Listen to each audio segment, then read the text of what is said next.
Certains événements historiques marquent à jamais notre mémoire collective, exigeant toute notre attention. Même des décennies plus tard, des questions profondes sur la vérité ultime demeurent sans réponse.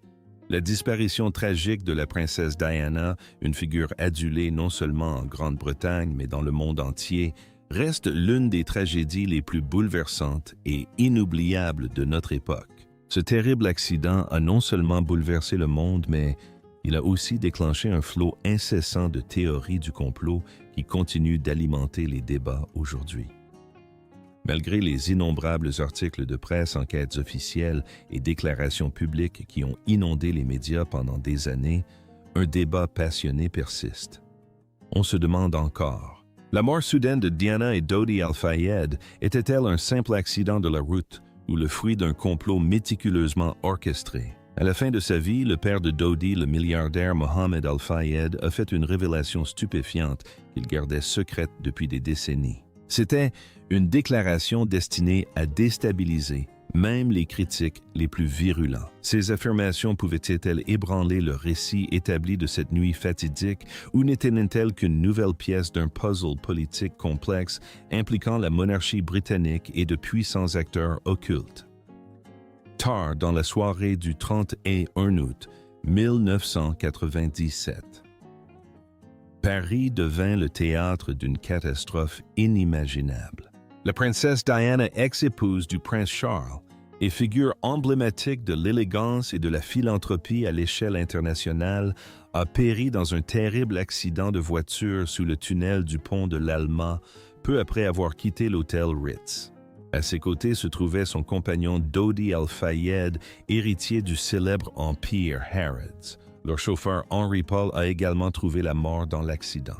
Si les autorités ont rapidement imputé la catastrophe à Paul, évoquant une forte intoxication et une perte de contrôle du véhicule lancé à vive allure, des doutes ont persisté dès le début. S'agissait-il véritablement d'un tragique accident ou bien un dessein plus sinistre se tramait-il dans l'ombre? Après l'accident, une enquête urgente a été menée pour reconstituer les derniers instants de Diana et Dodi. Les archives de l'établissement indiquaient qu'Henry Paul était en état d'ivresse avancée au moment de l'accident. Les analyses toxicologiques ont révélé que son taux d'alcoolémie était plus de 3 fois supérieur à la limite légale, ce qui a rapidement conduit les enquêteurs à conclure que la conduite en état d'ivresse et dangereuse était la seule cause de l'accident. Par conséquent, les enquêteurs français ont conclu que l'état d'ébriété du chauffeur lui avait fait perdre le contrôle du véhicule, provoquant ainsi l'accident mortel. Pourtant, derrière cette conclusion apparemment simple se cachait un ensemble d'anomalies troublantes et d'indices non résolus suscitant un scepticisme généralisé. Le monde entier était-il en train d'accepter un mensonge commode masquant une conspiration bien plus vaste? Les observateurs ont commencé à poser des questions pertinentes. Pourquoi une nuée inhabituelle de photographes suivait-elle le couple ce soir-là? De plus, pourquoi l'accident fatal s'est-il produit dans un passage souterrain faiblement éclairé, un lieu où des preuves cruciales pouvaient facilement être dissimulées ou détruites? Ces incohérences flagrantes ont amplifié les soupçons et donné naissance à de nombreuses théories alternatives concernant la mort prématurée de la princesse. Dans les jours qui ont suivi la catastrophe, les gros titres étaient dominés par des articles spéculatifs et des enquêtes approfondies, mais chaque nouvelle information semblait engendrer davantage d'incertitudes. Le comportement incessant des paparazzi est devenu un point central et très controversé. Des témoignages et des preuves photographiques ont démontré que des photographes indépendants affluaient sur les lieux du crash bien avant l'arrivée des secours. Plusieurs d'entre eux prenant des photos au lieu de porter assistance aux passagers mourants. Bien que les autorités aient interpellé 7 photographes ce soir-là, ils ont finalement été acquittés des accusations d'homicide involontaire. Néanmoins, leur poursuite effrénée de Diana et Dodi a été largement condamnée comme un facteur déterminant du drame. L'opinion publique s'est vivement interrogée sur le point de savoir si cette course-poursuite frénétique avait directement provoqué l'issue fatale ou si leur présence n'était qu'une suite tragique de coïncidences. À mesure que l'enquête officielle progressait, le mystère entourant la collision s'épaississait. On se demandait si Henri Paul était réellement coupable ou s'il n'était qu'un bouc émissaire pour masquer une opération très sophistiquée. Des rumeurs circulaient évoquant l'implication de services de renseignement clandestins ou d'autres entités d'élite dans le déroulement des événements. Ces soupçons étaient renforcés par le paradoxe suivant. Le couple fuyait à toute vitesse pour échapper à la presse sans parvenir à semer les photographes insistants qui les poursuivaient. L'éventail des théories alternatives dépassait largement le cadre de l'implication des paparazzi. Un autre détail troublant concernait une Fiat Uno blanche non identifiée qui, selon des témoins, aurait quitté le tunnel immédiatement après la collision. Les partisans de la thèse de l'assassinat soutenaient que ce véhicule mystérieux avait délibérément percuté la Mercedes, la forçant à sortir de sa trajectoire dans le cadre d'un acte coordonné. Malgré d'importantes recherches internationales, ni la Fiat ni son conducteur n'ont jamais été retrouvés, laissant un vide irrémédiable dans l'enquête. Pendant des décennies, les circonstances exactes du décès de la princesse de Galles ont captivé l'attention du monde entier.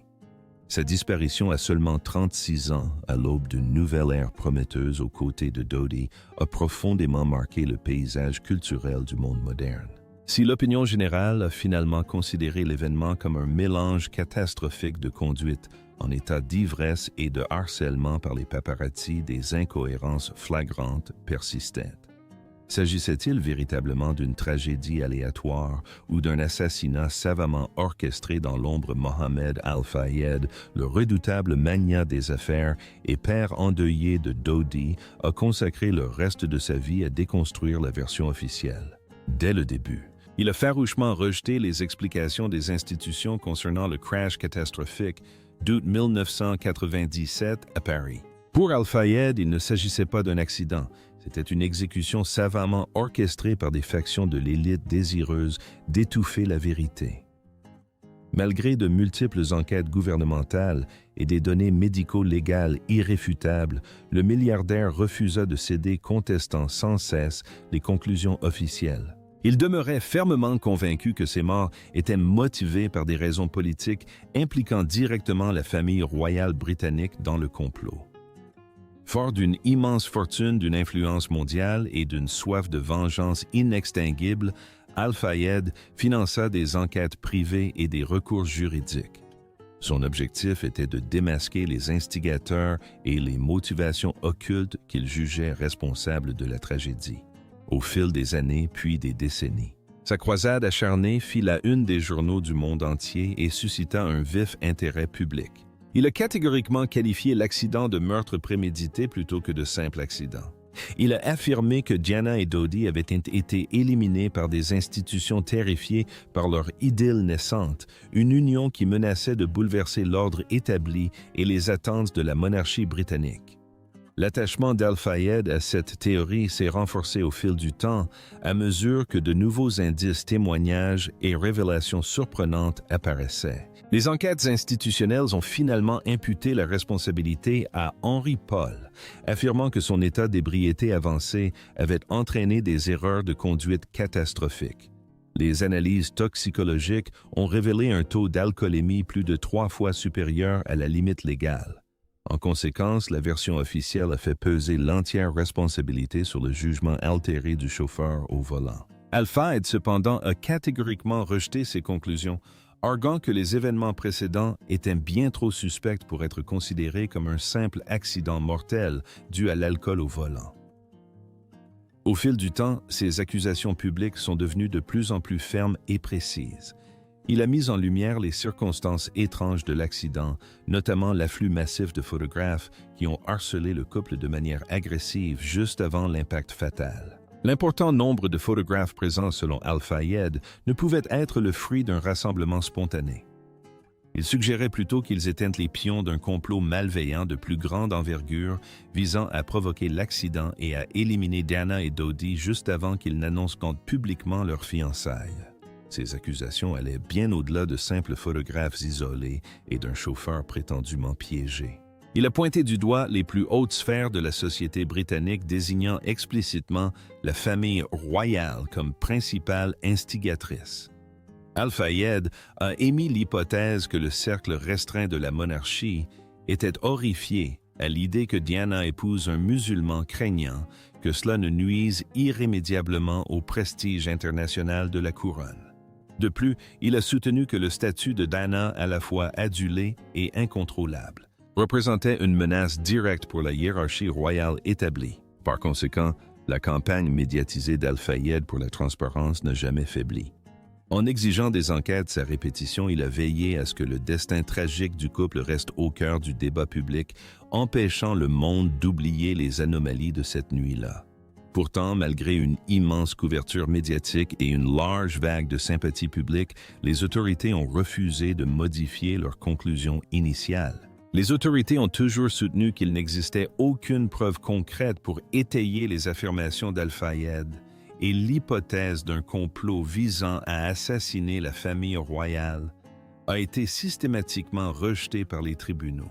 À la fin de sa vie, alors que sa santé déclinait et que les perspectives de justice s'amenuisaient, Al-Fayed a fait une révélation fracassante lors d'un entretien empreint de profonde introspection. Il a publiquement affirmé avec certitude que la princesse Diana portait l'enfant de Dodi lorsqu'elle est décédée. Il affirmait que le couple préparait activement son mariage et attendait avec impatience l'agrandissement de leur famille.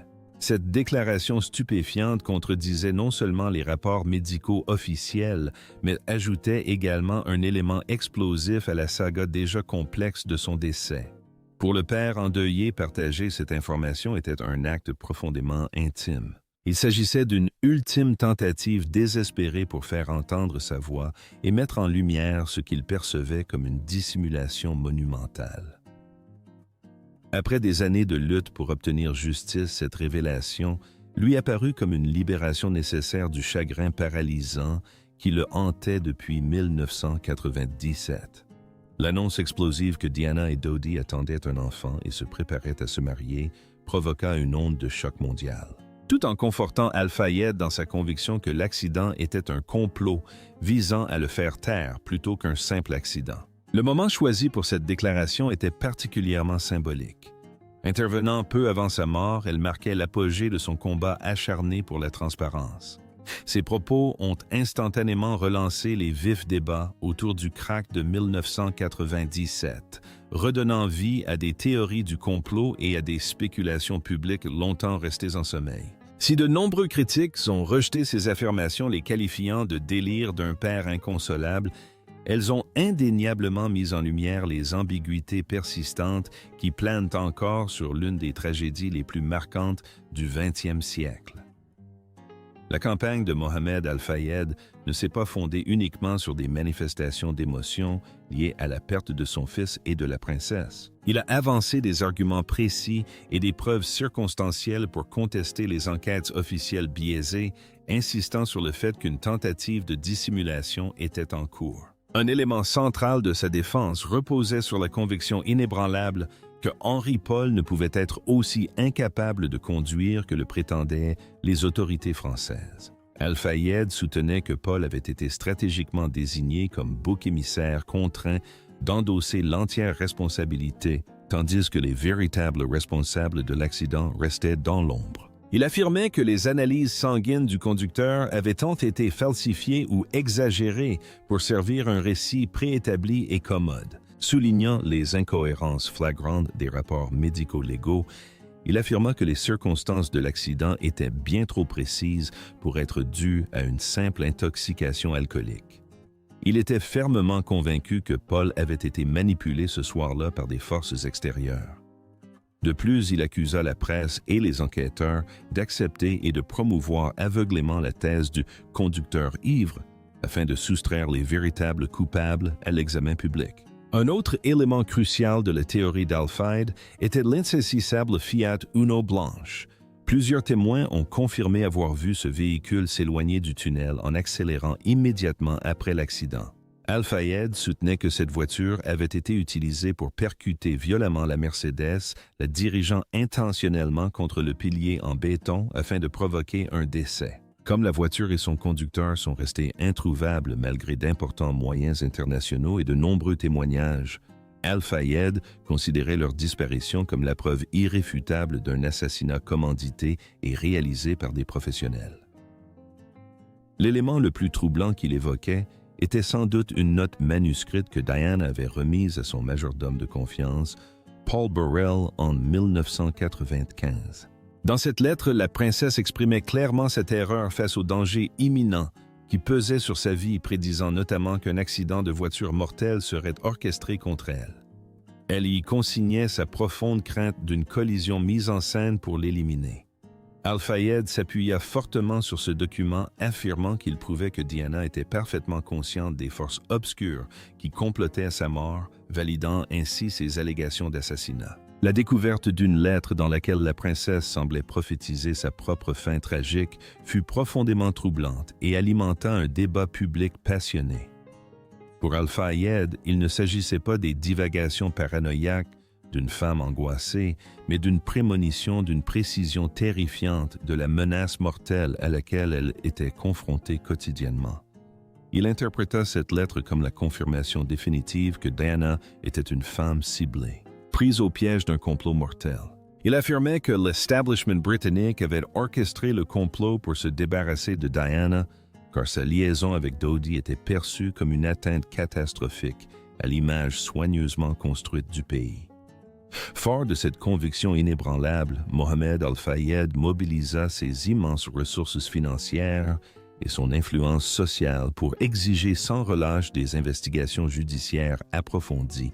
Il refusa d'accepter le classement de l'affaire par l'establishment, insistant sur le fait que les preuves criaient à la malhonnêteté. Même face aux décisions définitives de l'État, il restait convaincu qu'une vaste opération de dissimulation s'employait encore à étouffer la vérité sur cette nuit parisienne. Son combat acharné a permis de remettre constamment en question la version officielle, entretenant ainsi le mystère aux yeux du public.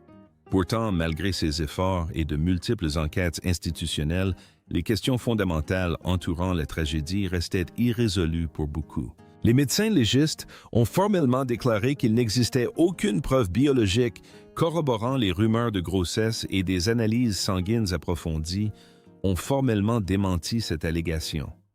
Pourtant, le mystère de la persistance et de la large diffusion de cette histoire de grossesse continue d'intriguer les historiens. Incapable de se résigner, Al-Fayed a combattu ces rejets institutionnels avec acharnement. Il était absolument convaincu que la politique et un pouvoir sans contrôle avaient orchestré l'accident mortel. Refusant de reconnaître les conclusions des enquêtes officielles, il consacra ses dernières années à mettre au jour les vérités cachées que, selon lui, le gouvernement avait occultées. Mohamed Al-Fayed s'est éteint le 2 février 2023 à l'âge de 44 ans. Il est décédé de causes naturelles liées à son âge avancé et à sa santé déclinante. Jusqu'à son dernier souffle, il s'est resté un père dévoué luttant pour que justice soit faite et affirmant que le monde avait été berné par une histoire inventée de toutes pièces concernant la mort de son fils et de la princesse bien-aimée. Bien avant le tragique accident, la brève mais intense romance entre Dodi Al-Fayed et la princesse Diana avait captivé le monde entier. Leurs chemins se croisèrent de manière significative durant l'été 1997, donnant naissance à une idylle passionnée qui allait être tragiquement interrompue quelques semaines plus tard. Malgré sa brièveté, leur relation devint un moment culturel marquant de l'époque, porté par le charisme exceptionnel de la femme la plus photographiée au monde et de l'héritier d'un empire milliardaire colossal. Avant leur liaison, tous deux étaient habitués au feu de la rampe. Après sa séparation très médiatisée en 1992 et son divorce officiel avec le prince Charles en 1996, la princesse de Galles cherchait à se forger une nouvelle identité. En 1997, elle s'efforçait de concilier ses devoirs de mère dévoués aux princes William et Harry et son désir d'autonomie personnelle. Alors que le public la vénérait comme une humanitaire infatigable, sa vie privée était marquée par un profond bouleversement émotionnel, une tristesse persistante et les séquelles d'un mariage royal extrêmement toxique. À l'inverse, Dodi menait une existence relativement insouciante, baignant dans une richesse inouïe en tant que fils du célèbre magnat égyptien propriétaire de Harrods, figure incontournable des cercles mondains. Il était producteur de cinéma et jouissait d'une réputation de playboy international. Leurs retrouvailles fatidiques eurent lieu durant une période de tranquillité pour Diana. En quête d'un havre de paix pour elle et ses fils, elle accepta une invitation à passer des vacances sur la Côte d'Azur. Ils séjournèrent dans la somptueuse propriété de Mohamed Al-Fayed à Saint-Tropez, station balnéaire huppée réputée pour son milieu mondain huppé. Après avoir récemment mis fin à une idylle discrète mais sérieuse avec le chirurgien britanno-pakistanais Hasnat Khan, Diana semblait prête à entamer un nouveau chapitre de sa vie. Dodi se trouvait justement à Saint-Tropez à ce moment-là et son père les présenta officiellement l'un à l'autre. La famille Al-Fayed avait entretenu des relations cordiales avec la princesse pendant des années, soutenant fréquemment ses actions caritatives et l'invitant à des événements prestigieux. De nombreux biographes royaux supposent que Mohamed Al-Fayed nourrissait un intérêt caché durant ses vacances, jouant activement les entremetteurs dans l'espoir d'unir son fils à la femme la plus célèbre du monde. Lorsque Diana et Dodi se rencontrèrent dans la villa côtière, le coup de foudre fut, semble-t-il, immédiat pour l'héritier milliardaire. Diana, d'abord réservée, se laissa rapidement séduire par son charisme et ses attentions. Au-delà de sa richesse et de son charme, Dodi offrait un style de vie totalement affranchi des protocoles rigides de la monarchie britannique tout en procurant à la princesse un sentiment de sécurité familier grâce au statut privilégié de sa famille. Cette position unique faisait de lui un partenaire incroyablement fascinant pour elle. Au fil de leurs vacances à Saint-Tropez, leur lien s'est approfondi à une vitesse remarquable. Dans les jours qui suivirent, le couple devint inséparable. La presse les immortalisa se prélassant sur des yachts de luxe, partageant des dîners intimes et profitant de la vie nocturne animée. Diana semblait rayonnante et insouciante, pleinement heureuse en compagnie de Dodi, et les observateurs remarquaient fréquemment leur rire partagé et leur affection évidente. Ensemble, la princesse glamour et le prince charmant formaient un duo irrésistible qui a captivé le public. Officiellement, cette idylle était perçue comme la rupture définitive de Jenna avec son douloureux passé royal, tandis que la notoriété de Dodi atteignait des sommets insoupçonnés par sa simple présence à ses côtés. Les observateurs ont noté que Dodi lui offrait l'affection et la spontanéité dont elle avait tant besoin après sa séparation d'avec Khan, lui permettant de goûter à la liberté qui lui avait longtemps été refusée. Leurs quelques semaines passées ensemble furent marquées par une joie authentique et un luxe absolu, un final idyllique brutalement interrompu par l'horreur du tunnel de l'Alma. Au vu des révélations stupéfiantes de Mohamed Al-Fayed et de l'écheveau d'incohérence, un fait demeure indéniable. La vérité sur leur disparition reste encore bien obscure.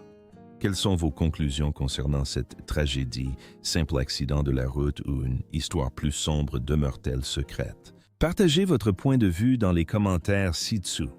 N'oubliez pas d'aimer cette vidéo, de vous abonner à la chaîne et d'activer les notifications pour ne rien manquer de cette affaire fascinante.